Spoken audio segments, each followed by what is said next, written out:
Right this time. What do you think about that, Taylor?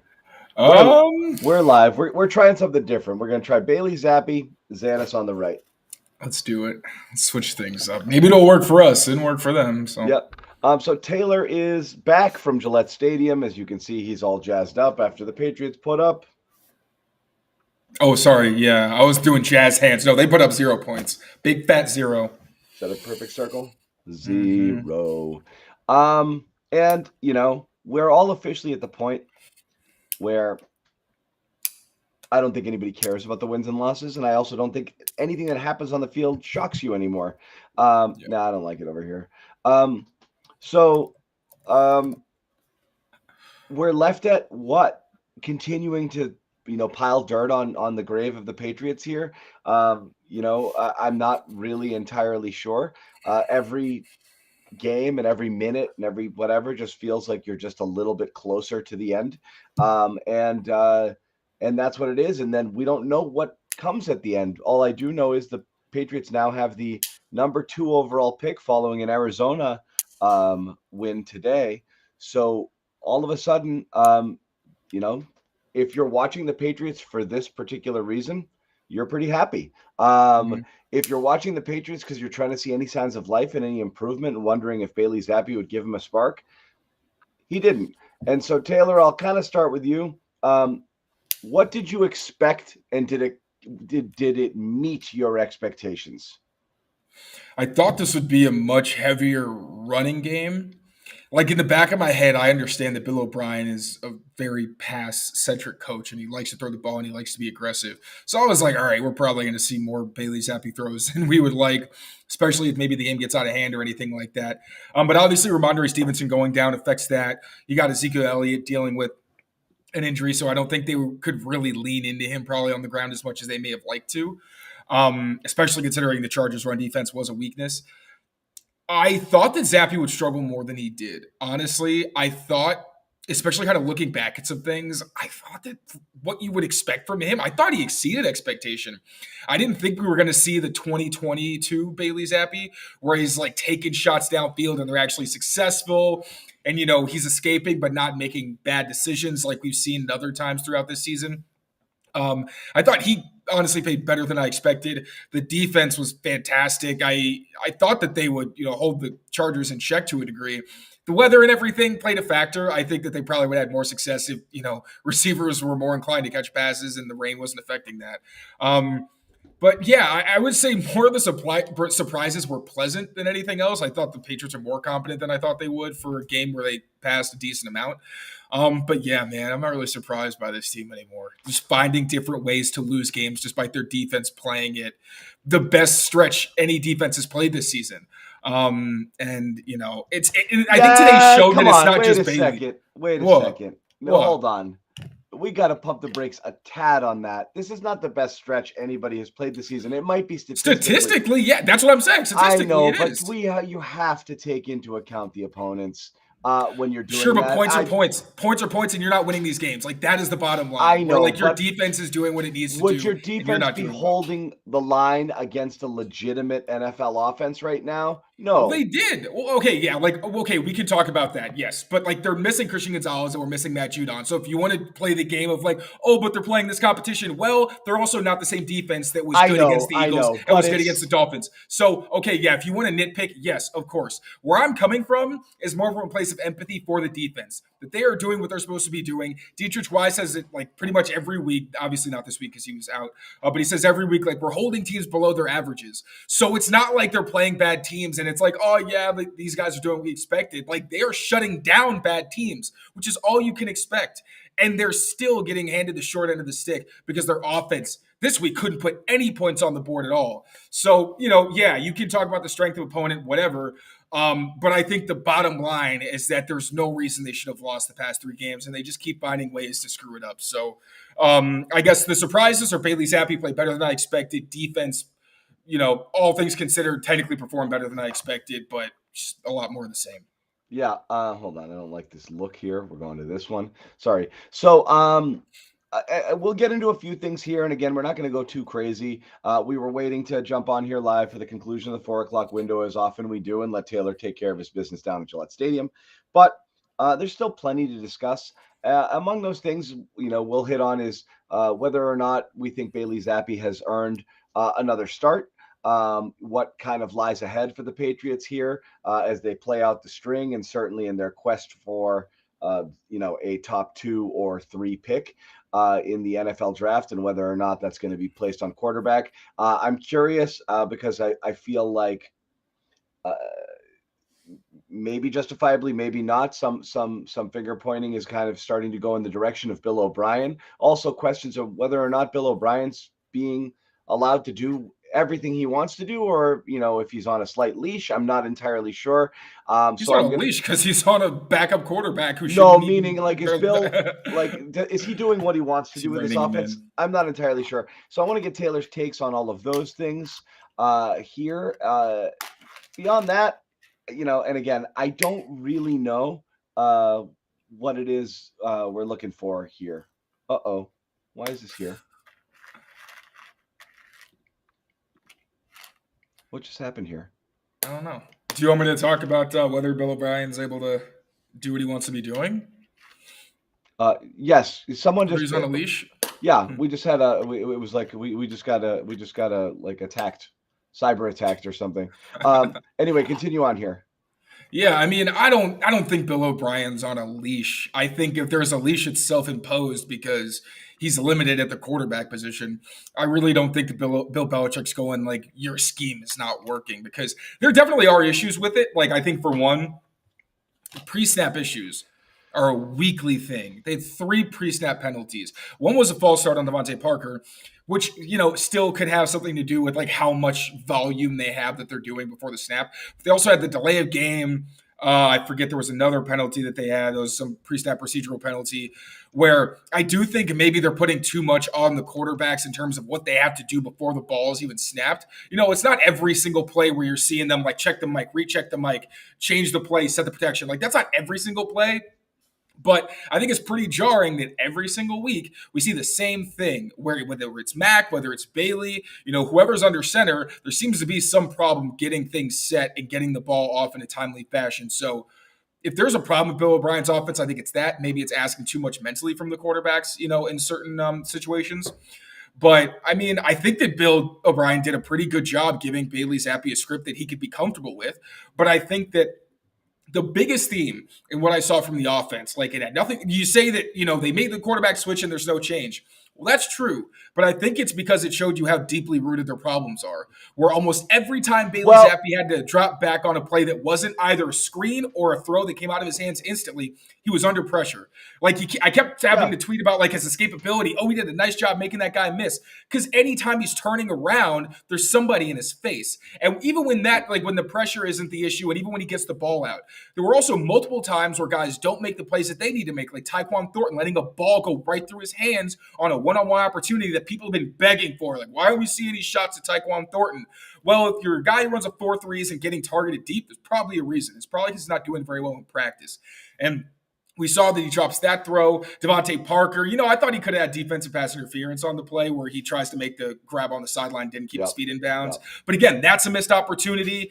Like, I think you could point to Bailey Zappe and say he's why you lost. I think that's lazy, because I think that the offensive line, like obviously Mike Nwenu, Khalil Mack's a Hall of Famer. I'm not going to get on Nwenu's case because he struggled, but he did.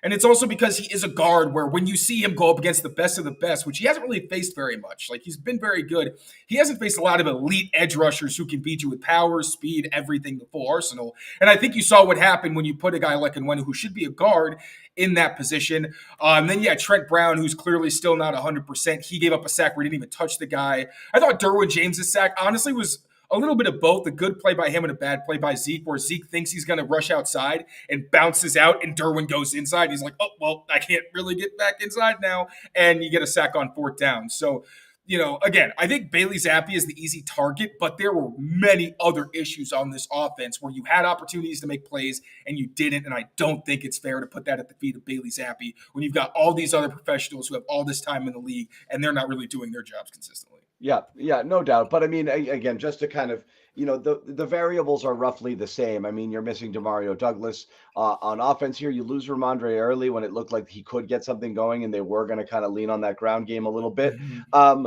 My and so, it's still 0 points. It doesn't matter how you slice it. 0 points is Right. 0 points is 0 points. So, I mean, I don't know how much worse you can do offensively than this. There was, again, maybe a little bit more to take from in the second half. And you're right. Another player or two makes a play and you might be having a different conversation. I mean, it was a winnable game, but only because the Chargers are laughably bad at this point. And offensively, they look like they have no idea what they're doing either, both in terms of play calling and the personnel. They're really struggling right now, down a lot of receivers. Eckler doesn't look himself. That offensive line is not doing them any favors either. So, I mean, bad football game to watch, unless you're watching to see whether the Patriots were going to lose, which in fact they did. What I'm asking here, Taylor, is this: like, what are we trying to do? I don't understand. What's the point? Are you trying to manage a game enough to maybe score the 7 points necessary to win it? Or are you trying to spark your team? I don't understand if the only reason Mac Jones sat is because he was throwing bad interceptions or was spooked and didn't look like the guy, and you're going to do what you did and run this conservative playbook with Zappe, and not really run much downfield. And I know they did a little bit more a little later. What's the point? Where's the spark? What's the spark in punting? What's the spark in short plays and not moving the ball down the field? I know personnel wise it's a struggle. Who are you going to throw to if nobody's open? But it didn't look like by design that was even part of their game plan. So what are you hoping? I would understand bringing Zappe in only to let him be a gunslinger rather than to say, make sure you play as boring as possible and don't turn it over. What does that do for you? What kind of spark does that give a team? I don't think that's true. They had I think like 4 or 5 play action passes at least. Bailey Zappe took a shot to Juju. He took 2 or 3 shots to Devontae Parker. He took a shot to Tyquan Thornton. Like, it's not true. They pushed the ball downfield more than they have in weeks. I can't even remember the last time I saw a quarterback try to hit a fade. Like, Mac wasn't doing that at all. Where if you talk about the QB switch, I do think you saw that Bailey Zappe just is not as shaken as Mac was. Like, you saw, I don't think Zappe, he's a shaken for sure, and I think actually moved around in the pocket fairly well, which is the one thing that Mac was not doing. At all. And so that's certainly one thing that Zappe, he looks less shook. No doubt about that. Yeah, so I mean, I think that they did try to push the ball. I think they've been trying to push the ball downfield for a while. That's one of the reasons Matt got benched, was because when they try play action and there's guys open, like I talked about it in my breakdown last week, where the first 2 times the Patriots, or like the first 2 of the first 3 times the Patriots tried play action, Mac didn't take 2 open downfield shots. And then I think the third one was like Demario Douglas didn't separate on a curl or something like that. The next time he tried it after missing Juju on a crosser was when he threw the interception, and then everything kind of slid off the rails. So I think they've been trying to stay aggressive, and Bailey was kind of gave you that spark where, okay, we at least have some semblance of defense know we're trying and can throw it downfield. And they actually had some success. He hit Devontae a couple times. But beyond that, I think there was still conservative play calling. Like, I know there was like a screen at one point. Belichick not really kicking field goals and punting, which I think had to do with also the weather and then not trusting Chad Ryland, who, Mark Daniels said missed a ton of field goal attempts in warmups. So, I think there's a lot of things that went into this, but I don't really think that the offense was – again, it wasn't as hamstrung as I thought it would be. I was thinking they were going to run like 35, 40 times and just ask Bailey to throw screens like they did last week. I asked Bill O'Brien, I'm like, well, how do you balance out wanting to lean on screens? And it was working for them. I'm like, how do you do that, but also balance not telling the defense what you're doing, because they almost got picked off because it was so obvious that it was just like RPO. And then one of the defenders last week broke through. So I do think they're trying to like get something going, but obviously, and also the weather conditions, you can't really understate how much of a factor that plays, where in a game where Bill Belichick said the word field position. So clearly that was a pretty I know, but I mean, doing. We've watched and covered NFL football before. This was, in the world of inclement weather, this was a 2. Like, this is. I disagree. Disagree. It was raining a little, and it was kind of cold. This isn't wind. I think if you watch the Chargers game, I don't think they would agree it was just raining a little. Like, I think the weather significantly Staley impacted came them. out at halftime when they said the weather, and it's like, this is not bad weather. We have no excuse for what we're doing right here. So I come on. I mean, Oh, then you're just badly coached and you have a bad team. I mean, obviously we know these are two poorly coached bad teams. And any NFL quarterback will tell you, like, what affects me most is super, super, super high wind, or when it's so brutally cold that nobody can grip the ball. It rained. They play in rain. It wasn't torrential downpour. It was rain. It's fine. I think the level of excuse making over the weather, we're talking about one of the NFL's worst defenses with some rain and getting 0 points. So again, I did say it was a factor. I'm not saying it was like the ultimate deal breaker. And John, that's what I'm saying. There's a billion factors. It's bad weather. Frankly, the offense isn't doing much of anything. You lost your best running back. You have a backup quarterback in the game. It's bad. The receivers aren't really helping you out. Like if you want to talk about why the offense is, I would like to know what you think they should have been doing that they didn't do. No, it's not a matter of doing what they're doing. I don't really understand what it was that Zappe was in there to do necessarily. And on top of that, I don't know where else at this point. I'm so at a loss for what it is they're even trying to accomplish at this point. Are they trying to not embarrass themselves? Are they trying to develop somebody? I just don't get I don't get their approach in any way. I don't get it at all. I really don't. I don't understand what they're trying to accomplish here. I don't get what Zappe did. I don't get what spark Zappe provided. I'm not really sure what the point was of benching Mac in the first place. I guess he didn't puke all over himself and turn it over. But do we think it would have been? Does Mac put up 0 points today? Probably, yeah. You think so? We saw throws that he hasn't made in weeks. Yeah, I think so. Like, what throw did Bailey? Like, at what point were you looking at the game and saying, "Oh man, Mac would have had that one"? I'm telling you, I really can't think of many. So that's what I'm asking. Where I would have been like, "Mac gives you something better." And again, I didn't expect a lot from Bailey because he didn't show us anything over the summer. He didn't show us anything in relief. All the reports on it in practice, he was worse than Mac. So I was like, yeah, I don't think that this guy should play. And I've been on this show for weeks saying I don't want to see Bailey because I think he's worse than Mac. I agree. But you did see that just from a mental standpoint, he was doing things that we haven't seen Mac do in a long time. And I think that's where they were just like, all right, at least this guy is just going to make plays or attempt to make plays that we haven't seen. So that's kind of what I'm getting at. You think it's worse with Mac today? Because I'm not sure. I think so. I'm not. I don't care. Meaning the wins and losses don't matter. I'm just curious.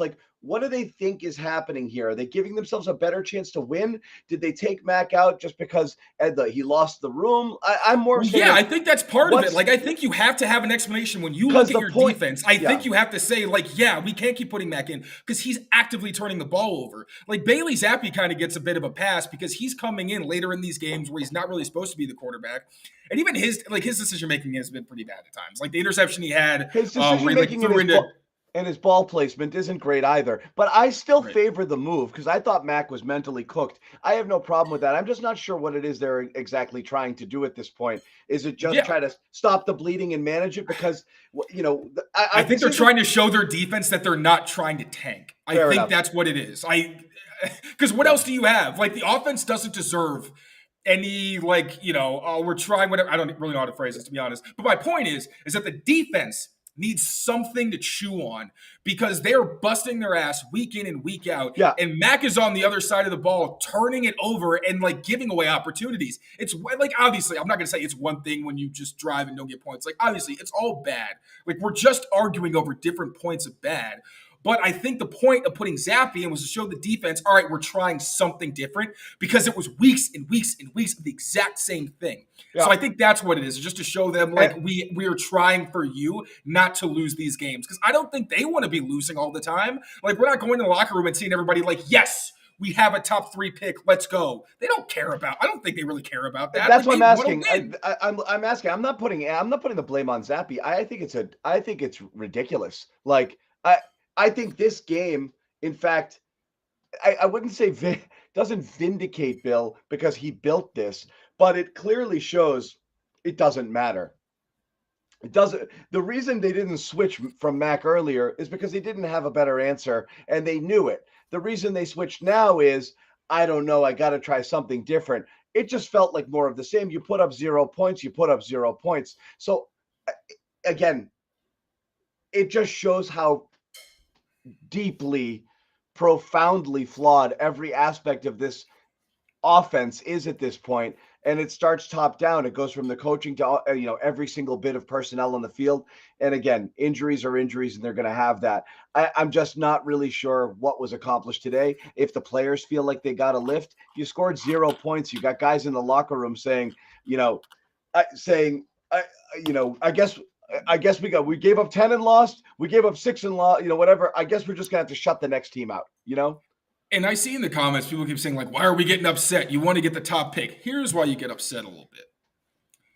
Because this isn't a team that's just a quarterback away. Like, this isn't like they have just a room of quarterbacks who are just throwing, like, turnovers. And, like, it's just not enough to it in one place. You have the frustrating part for me on, like, a personal level is watching the guys on defense just ball out relative to their opponent, and then have to deal with all these questions and like all the loss and all the suck they have to deal with. So from a personal level, that's where I'm at. If you're looking at this just from I'm a fan looking forward to 2024. I think this offense is closer than some may think. But today's loss and why it is annoying to me is it shows how deep the issues are. It's the offensive line and it's the pass catchers. And it's not just one of either. It's Trent Brown is hurt and he's going to be a free agent. Mike Nwunu struggled against a really good edge rusher and he's going to be a free agent. And then the two guys that are going to be here long term, Devontae Parker and Juju Smith-Schuster, aren't doing a whole lot for you. Like, that's where I think you could say, oh, we have a top pick. Do you trust we don't even know who's going to be in charge. So as much as I want to be optimistic, and like I'm pro tank, I'm not saying that I'm not. I want them to keep losing because the best path forward is for them to get good picks and get some better equity and bring in fresh blood. But at the same time, we don't even know who's going to be picking these groceries. So unless they knock it out of the park with free agency and the draft, which they could do, if they don't, this offense is going to be stuck where it is because they're not just a piece or two away. Like, we're talking about an overhaul of this offense. That's the frustrating part. You don't have to tell me this. No, yeah, I'm just PSA. Yeah. Like, I want to explain why it's upsetting. It's upsetting for the defense and it's upsetting for the organization offensively long term. If there's one thing I was shouting from the mountaintops at the beginning of the season was not good enough anywhere, and that's even if you had Bill O'Brien under perfect circumstances. I thought this was a 7-win team. If Mac improved under Bill O'Brien and Bill O'Brien brought a sense of calm and a little bit more creativity and order to the offense, than last year. I know there's injuries and that's going to account for a lot, but I mean, can you tell me Bill O'Brien's done anything for this offense better than what the two amateurs did last year? I'm not really sure. So all right. That's a lot. That's a lot. Saying that Bill O'Brien didn't do as much as Matt Patricia, like that's a little nuts. I will say this. I think it's kind of like Mac last year where we were saying it's hard to evaluate him because the surrounding circumstances were so bad. I think that's kind of similar to Bill O'Brien, where I've also tweeted, like, there are times where spacing isn't very good, where I don't really love maybe, some of the play calls and things like that. I don't think he's perfect, and I've said that. But I also don't think you can say whether he's been definitively good or definitively bad because the pieces are so bad. Like, every week we see this offense in a position to win the game, and it's not that, like, how many times have we sat here and been like, Bill O'Brien cost them the game? I don't think we've said that once. We mentioned that, like, yeah, there were some, like, iffy decisions. And I will say, like, the pre-snap procedural penalties, like, that's on him because you are orchestrating the offense. Yeah. The things where, like, it's third down and they can't throw because there's three guys in the same area. Those are Bill O'Brien's fault. And whether it's a coaching thing because they're not in the right place or whether it's designed that way, that is on the coaching staff. But also, when you have players that aren't executing, like, I could point to so many times in this game where if you just take Bailey Zappe out of it, you could say this guy, like, killed this player, killed this drive, because it's so many negative plays and missed opportunities. So when that's the case, I think that it's hard to say, it's the coordinator. Because the guys that he's scheming these things up for aren't very good, and he's limited as a play caller. Because you look at like a Mike McDaniel, where you got Jalen Waddle and Mike McDaniel and Alec Ingold. Like, yeah, you can do whatever you want because defense are terrified of you. And I was sitting here earlier in the season saying, like, you don't need an alpha if you have a lot of guys who are solid. And I stood by that. We don't have a lot of guys who are solid. You have a lot of guys who are subpar. And that's where, like, my whole thing this season was I thought they were going to have a good record. It could be a solid offense. But my thing was that I thought they were going to be in a lot of close games and they'd be able to close them out. I wasn't wrong in half of that. They've been in one-score games, or at least competitive in the fourth quarter, almost every week outside of their blowouts. But the offense can't put it away. And that's been the difference maker. And it's because they just don't have the talent. It's not about, oh, they held us down for 3.5 quarters and we figured it out. Like you'd sometimes see with Brady, where it's like Brady plays like crap for a half or 3 quarters. And then it's like, okay, but now you've shown him everything that you have to throw at him. And now he's going to start picking you apart. And you got all the, like, James White, Edelman, whatever, who he can throw to, and they're going to convert and they're going to make things happen. Now you don't have a quarterback that can elevate, and you also don't have a supporting cast that can support their subpar quarterbacks. That's why it's so frustrating. There's so many things that keep going wrong where you can't point to one person because it's several different people. No, you can't. But again, it's kind of, this is more event session than it is. No, I'm sweating. Neither one of us is angry, and I'm not blaming anything. I was hoping to see a little bit more of a spark, and 0 points is the opposite of a spark. I hear you. So that's really more what I'm talking about here. And can I say to that point, because so usually, like, with a I game thought like they this, would get the Zappe bump. I predicted they were going to win this game. I thought they were going to get the Zappe bump. You do what you did today, and you lose. And you hold the Chargers to 6 points. That to me is like, you keep wondering where rock bottom is, and like, not only have you not hit it, you still can't see it. That's the scariest thing about the Patriots right now. That's what scares me. So this is more like a freak out to every time you see it, it gets worse than the last time. And it just offers such a stark reminder of how far they are here, because they are so bereft of talent at all the offensive positions. They're going to enter next season with nothing, needing tackles, needing tight ends, needing receivers, and needing a quarterback. The rebuild, it's hard to get that all at once. That being said, yeah, go ahead. I just wanted to say, unless you want to throw, because this might take like a second, but I did want to go through drive by drive. Let's do it in a minute. Hold on 1 second. Okay, First, yeah. I want to tell people, FanDuel here. Again, I've been telling people, if you're not hammering Patriots under every single week, you're just leaving it on the table. If you want to sign up, go to FanDuel.com/Boston. Sign up. You get $150 in bonus bets when you place a winning $5 money line bet. I kind of thought my advice was this week, take the Pats in the money line. I thought they were beating the Chargers because I thought they would get that Zappe bump. And I think the Chargers are dreadful, and I think Staley should be fired for this win, but it didn't happen. And so the Patriots somehow inexplicably lost a game in which they only allowed 6 points. Didn't see that coming. But FanDuel.com/Boston, you want to get in on the action a little more time before that 8 o'clock game starts up. You get $150 in bonus bets when you place a winning $5 money line bet. Once again, $150 in bonus bets when you place a winning money line bet. That's all you need to do. Head over to FanDuel.com/Boston and sign up today. That's the wrong one. That's the right one. FanDuel.com/Boston. Sign up today. One thing. Oh, Taylor, I want to tell you one more thing, but I'm going to hang on 1 second. I'm going to also quickly sneak in this. You want to get tickets to any games? And I don't know what I'll tell you this. You would not have used SeatGeek today if you want to go to the Patriots, or if you did, you would have gotten tremendous deals because tickets were going as low as $17, $18, $19 prior to kickoff. That's what kind of ticket you've got here in Foxborough. But for the stuff that's difficult to get into, you need a ticket broker that you can trust. And SeatGeek is America's #1 ticket broker for this particular reason. And if you want to get a special discount, our friends over at the Dreamers Pro podcast, they're running a special right now, a code. You go and use the code Dreamers Pro. You will get $20 off your first purchase at SeatGeek. Really good deal. Once again, check it out. Dreamers Pro at SeatGeek.com. $20 off your first purchase. All right, Taylor, tell me things about drives and stuff.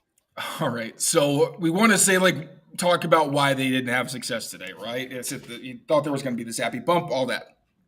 First possession was a 3-and-out. They had a 3rd and 7, and they just threw a screen. All right, so you gave that one up because you were in long yardage. Second drive, promising. They put together 13 plays, went 54 yards. Ramondre Stevenson fumbles because of the hip drop tackle, because he gets hurt. You don't blame that on him. Crappy drive. So that's 2 right there. Then the 3rd and 4 where Zappe threw incomplete to Juju because Juju fell, right?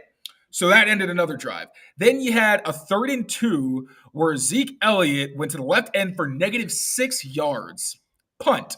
Another punting drive. 3rd and 11 because of a delay of game penalty that turned a 3rd and 6 into a 3rd and 11. Obviously, the Patriots aren't going to ask Bailey Zappe to try to complete a 3rd and 11 in the first half of the game. Then, all right, we'll keep going now. A 2nd and 10. They had Ezekiel Elliott lost a yard. Then there was a penalty for a false start on Devontae Parker that turned 3rd and 11 into 3rd and 15. So that's the first half, right? I don't think you blame Bailey Zappe for any of those failures. Those are all either poor blocking or some kind of mental mistake by a receiver, right? Fair? All right, now we're going to go to the second half. They put together an 11-play drive. And then 2nd and 8, Bailey Zappe gets sacked for -4 yards, 3rd and 12. Obviously, they're not going to try to go for that. Next drive, they have a 3rd and 5 converted, 1st and 10, 2nd and 5. Then a 2nd and 5, Bailey Zappe gets sacked 11 yards, 3rd and 16. Then they had a turnover on downs because Bailey got sacked on 2 consecutive plays. Now, Bailey did take accountability after the game and say, hey, those are on me. I held the ball. They had quick losses. Like, I understand maybe he thought he held the ball or maybe he could have thrown it away. But there was one where Mike and Wenu, I think, lost, and then another one where, like we said, Zeke didn't pick up Derwin James. So I just went through all those drives, and there's not a whole lot of times where you're saying, Zappe, damn it, you screwed us. I don't think and Zappe I'm not saying you're saying that. I'm enforcing my point that there are so many things on this offense where they can't get out of their own way. What did I just say? Like if it wasn't a penalty, it was a mistake or it was a sack. And that's how all your drives end. Like, that is so, even if you want them to lose, that is so frustrating that it's not even that, sometimes you just lose to a better team. That's fine. But you're beating yourself every single week. And again, that's not something that changes just because you draft a quarterback and a tackle and a receiver. Like, you need to really hit on your veterans because you need to completely retool that offense they need so all you of have it. Respectable pieces on it. Like, I just wanted to get that out there so we have an understanding of, like, why didn't they have success today? Because the offense is not good. It's not even just the quarterbacks. The offense is really, really bad. It's not. I don't know if it's. I'm sorry. Yeah, I could keep just rambling in the same points. I'm sorry. It's not. But again, I would find it hard to believe that a good quarterback wouldn't do something. Well, yeah, a good quarterback elevates the offense. They have no hope across the board. That's the thing that is the hardest takeaway for everybody is how hopeless it is because there's nothing to build on. I think you want to play a really depressing game. Ask yourself this question: how many current members, on this Patriots team, do you expect or want to be here in 3 years? You might get to 5 and stop. Like when you're factoring in age and what it might take to re-sign some people, it's a really small number. And it's sad. I mean, what are you looking at? Barmore, Christian Gonzalez, DeMario maybe, and Unwenu at guard. Like it's pretty small.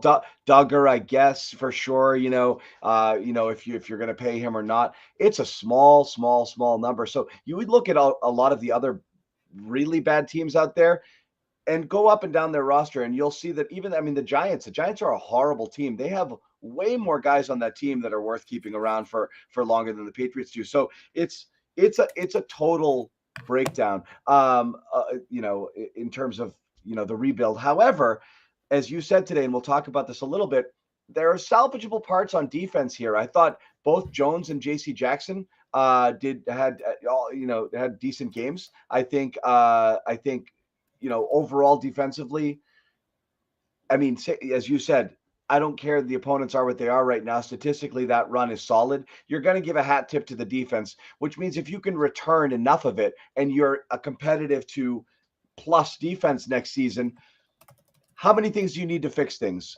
You need your quarterback for sure. You need at least one receiver and you need some anchor tackles. You could be passable. I know to be really good again, they need a lot.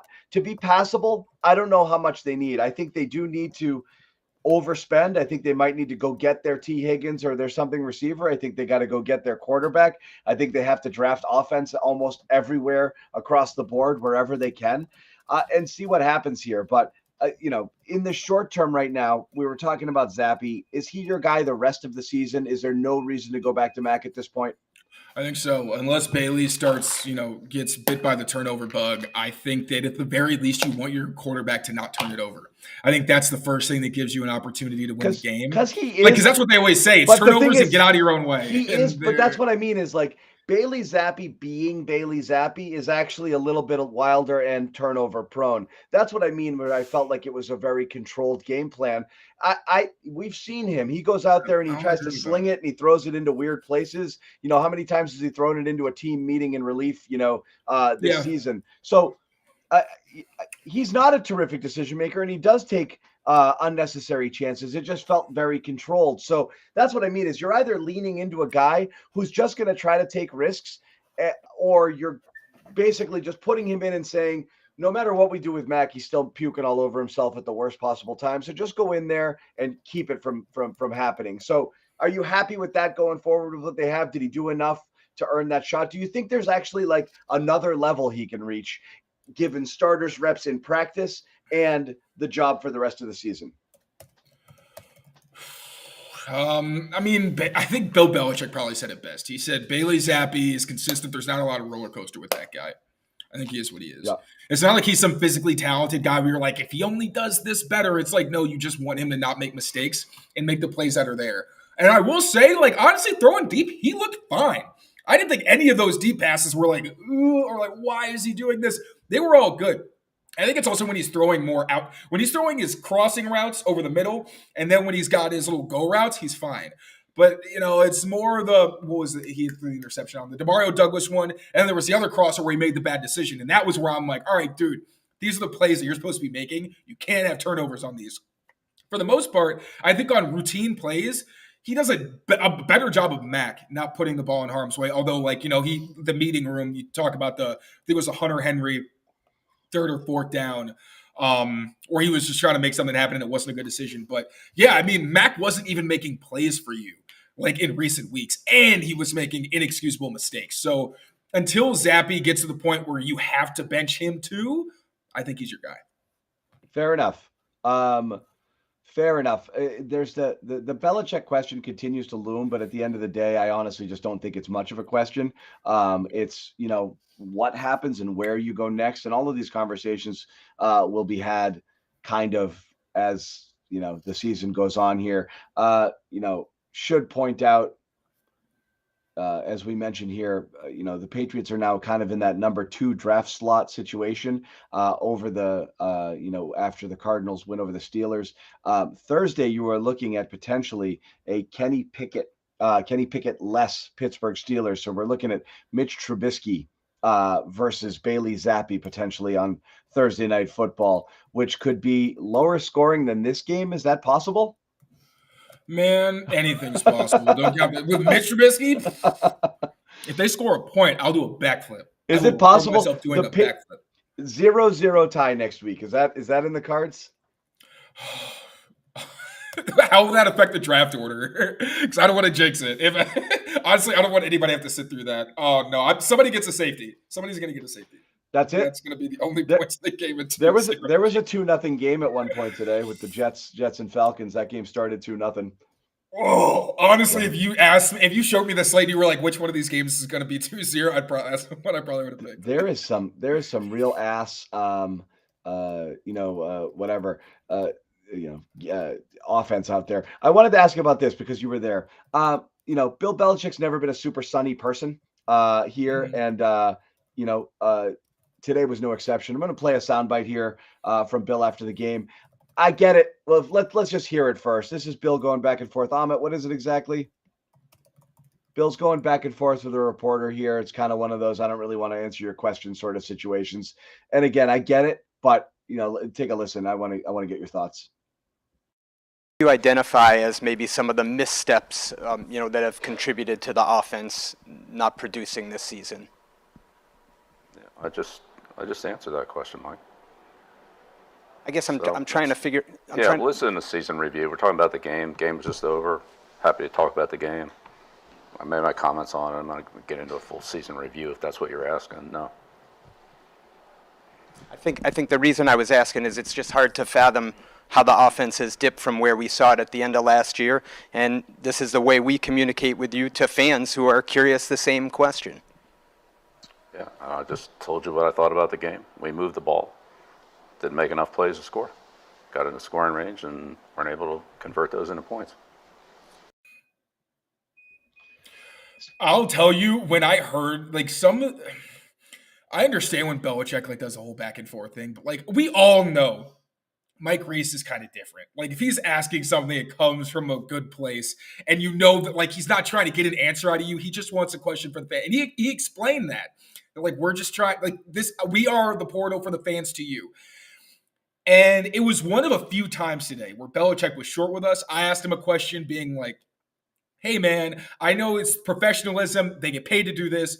Everything that everyone says, the company lines. But I'm on a human level, what do you tell defenders when they're playing good ball and they keep having to go into these locker rooms with losses?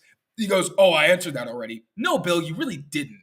And then there was one more question to be asked. And as Stacey is handing the microphone and says, one more, he walks off the podium. I've seen Belichick do this since I was a kid. This isn't surprising. We all know this is the case with him.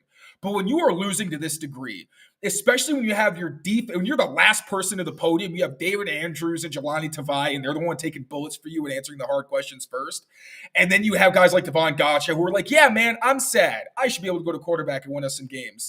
When that's the case, you should kind of switch your tone, in my opinion, and be a little more openly accountable. I did like his comment about Mac and Bailey and saying that we try to give Mac a chance. Basically, he just didn't seize it. That was awesome. I'll give him credit for that. But the rest, man, walking off early, it's just dude, why are you making us look like we're being jerks? Because you can't get your team together. Welcome. And you built a bad team. There it is. Taylor It's popped ridiculous. his cherry. Welcome to the Patriots Media, Taylor. This is what we've been dealing with for 20-something years. It was fun. You know what? Fans loved when we would get slapped around covering Bill when they were winning, because it was screw you guys for ever doubting him. This isn't the media's revenge on Bill. What media types will always tell you is we are the conduit. That's less so nowadays with social media. Athletes have direct lines to fans if they want it. But honestly, that's just really them. That's marketing. That's them showing you who they want you to think they are. The only opportunity to kind of get them in a situation where you can ask those tough questions is a place like this. And Bill's never answered it. That's fine. It doesn't really matter, as you said, as I said, when they're winning, but the lack of accountability here. Devontae Parker was flayed for not saying it's on me. I should have caught that ball. He was hammered by fans and everybody for 5 days for not just saying that's on me. Okay. Accountability. That's what people kept saying. Be accountable. It's so much easier when you say, I got to make that play. You saw what happened with Jabril Peppers this week.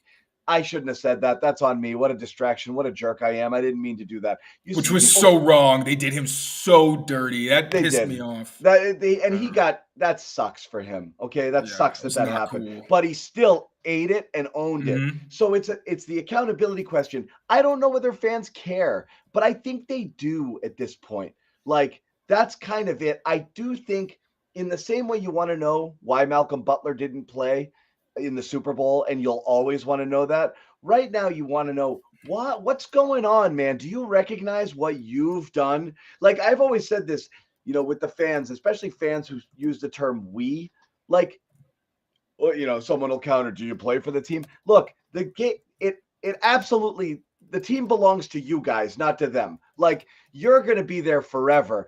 Players, coaches, all of this stuff come and go. So absolutely, these guys, even if they've been here as long as Belichick has, are stewards of your team. They're taking care of something that matters to you and will matter to you forever. It's your property. So when they freaking break it, or they make such a mess of it, and they create this situation where you're going to have to suffer for who knows how many years until it's built back up, you would like at some point for the guy who was in charge of all of it to say, yeah, I got to put most of this squarely on my shoulder. I don't have them ready to play, personnel wise, whatever it is.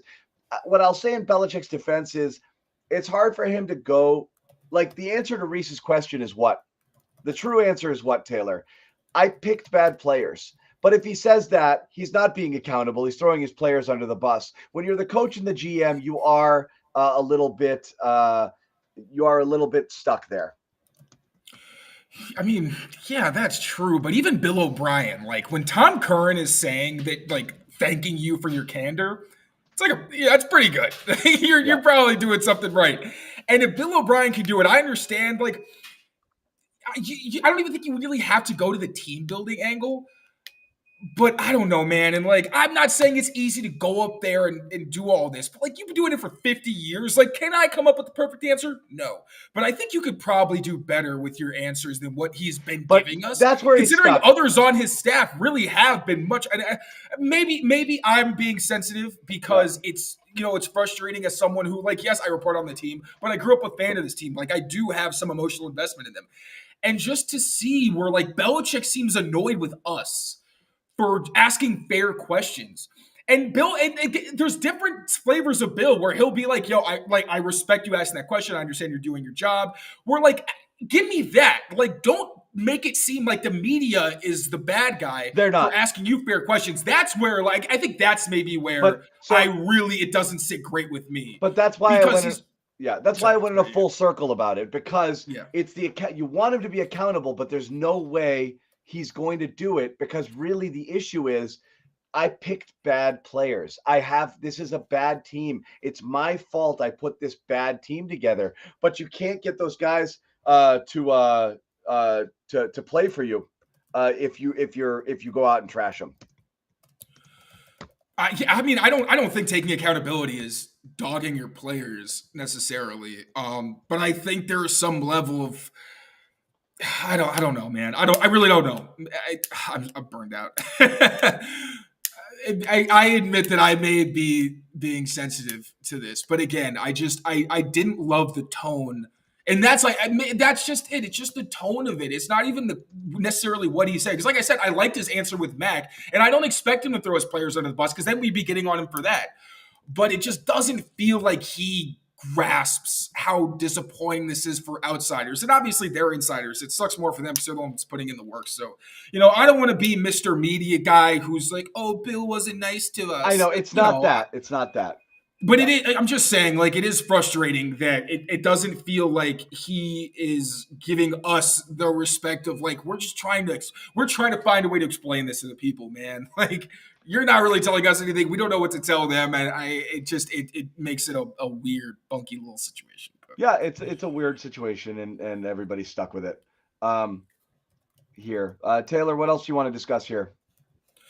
Top 2 pick, looks like. And according to Jeff Howe, because of strength of schedule, if the Patriots and the Panthers somehow luck into a win and the Patriots stay on their losing trajectory, they will have a tiebreaker and actually get the number 1 overall pick, it looks like. So, that's something to be optimistic about. That's about it. That's about where we're at right now. That's what I got for you. The Ramondre Stevenson report from Jeff Howe might be sidelined multiple games due to that ankle injury. That's another blow at this point. DeMario, you're hoping you get back off of concussion, but again, it's a short week, and so that's tough.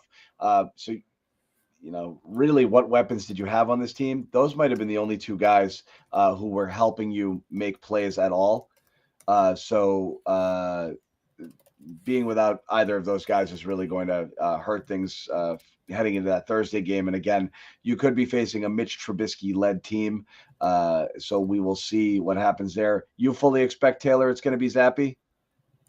Yeah, 100%. I don't know there's no reason that you would go to Mac. I don't think Zappe was bad. I think he was solid for what you expect from him, but he wasn't bad enough for you to be like, pull him. Yeah. All right. We're going to wrap. We'll see you guys next time. Thank you guys for hanging out. We're back with the Thursday night game, so we'll have a show there. Taylor